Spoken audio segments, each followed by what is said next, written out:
Sevgili izleyicilerimiz, Kültür Kervanı programı ekibi olarak Akşehir'de Esnaf Çarşısı'nda gezimize devam ediyoruz. Şenlikler kapsamında birçok misafiri ağırlıyor esnaflarımız. Şimdi bir helvacı dükkanındayız. Akşehir denilince akla ilk gelenlerden birisi de helva tabii ki.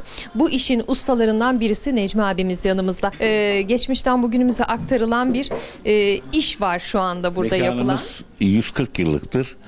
Çarşının en eski yerlerinden birisidir. Çarşı zaten Selçuklu'ya dayanır.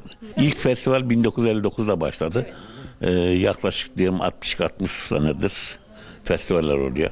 İşte o zamanın zamanına göre devamlı değişim halinde. İşte benim çocukluğumda diyeyim, o 59'da işte gençliğimizde diyelim, mancırıklar kurulurdu, yörük çadırları olurdu, uçaklar gelirdi Marif Havalanı'na.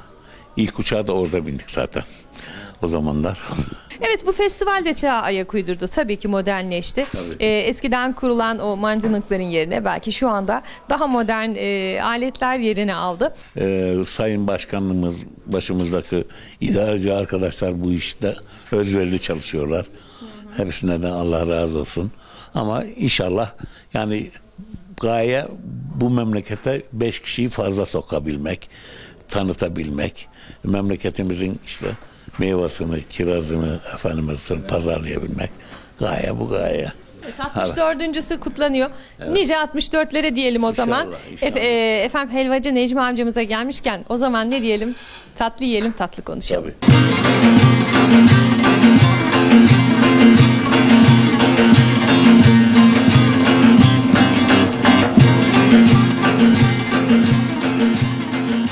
Tatlı yiyelim, tatlı konuşalım dedik. Tatlılarımız önümüze geldi. Biz sizin yerinize de bu tatlara bakıyoruz. Ama inanın görüntüleri harika, tatları daha da harikadır. Efendim hemen şöyle bir tadına bakıyoruz. Muhteşem. Elinize kolunuza sağlık. Tabii ki bunun ince sırları vardır. Efendim bu lezzette yine yıllarca sürsün, devam etsin inşallah. İnşallah, inşallah.